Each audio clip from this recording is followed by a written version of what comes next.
Oke, hari ini kita akan membahas mengenai transaksi aktiva tetap. Di mana di sini kita akan mencatat transaksi pada saat kita membeli aktiva tetap. Nah, di sini yang pertama adalah kita akan membeli satu set personal komputer merek Anoa, ya. Nah, di sini kita akan mencatat dulu transaksi yang digunakan untuk membeli komputer tersebut.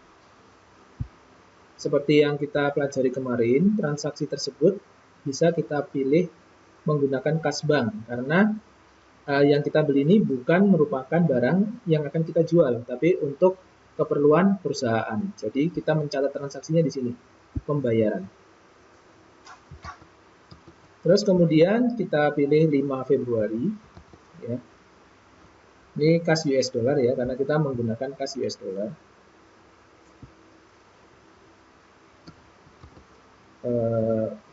Menggunakan kursnya 8.950. Tanggalnya adalah tanggal 5 Februari.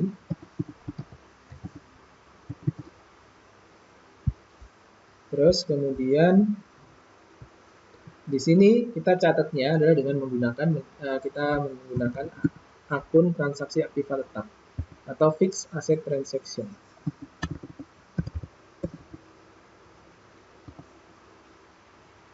Fixed asset transaction. Jadi akun ini pasti digunakan kalau kita mau membeli barang yang berupa aset tetap. Ini harganya adalah 500 dolar. 500 dolar.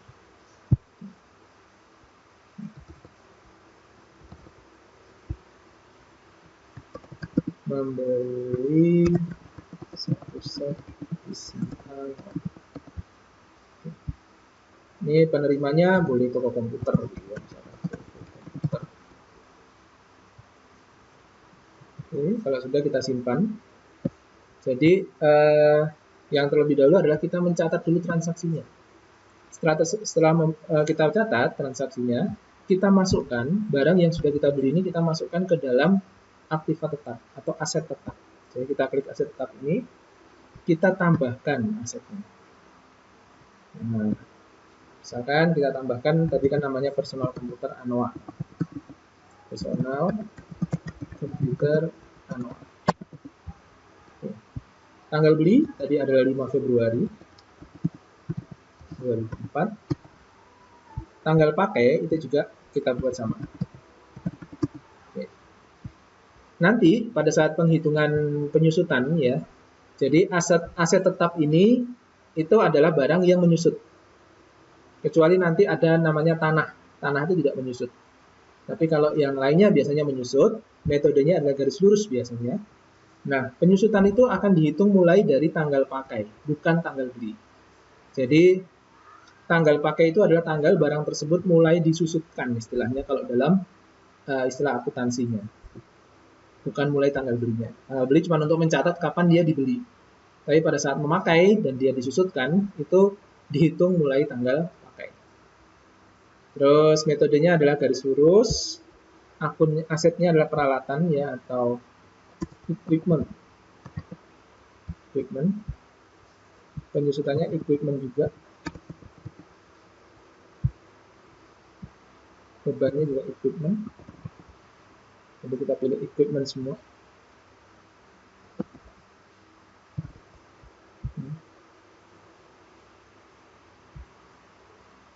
Kuantitas 1, umur aset ini seharusnya ada di soal.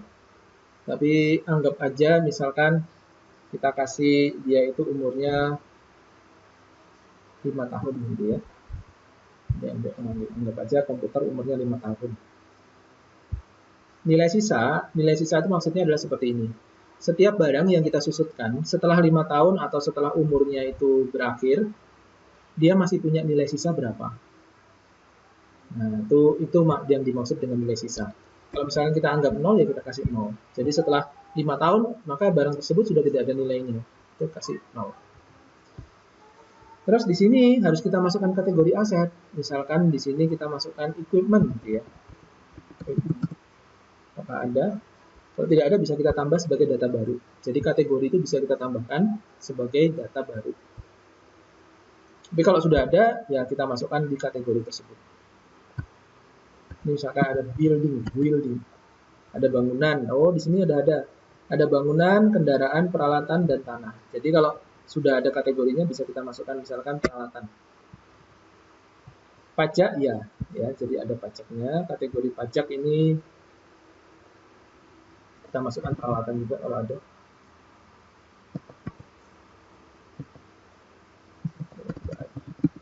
Masukkan peralatan aja. Equipment.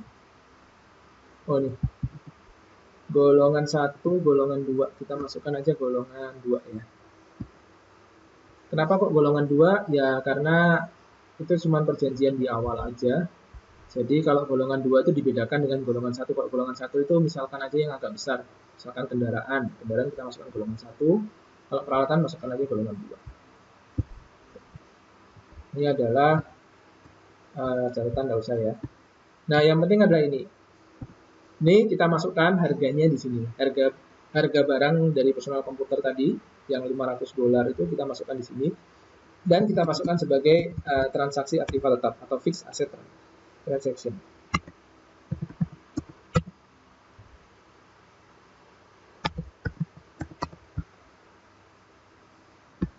Nah, kita masukkan seperti ini. Kita masukkan $500 harusnya ya. Tapi karena ini rupiah, berarti kita jadikan rupiah. Kita jadikan rupiah dulu. Misalkan 500 dikali 8950. Ya, kita misalkan kita pakai ini. 500 dikalikan 8950. 4475.000. Jadi kita masukkan di sini adalah 4475. Nah, berarti kita masukkan sebagai ini fixed asset transaction. Oke, sudah ya. Ini berarti barang tersebut sudah kita masukkan sebagai aset tetap dan akan disusupkan.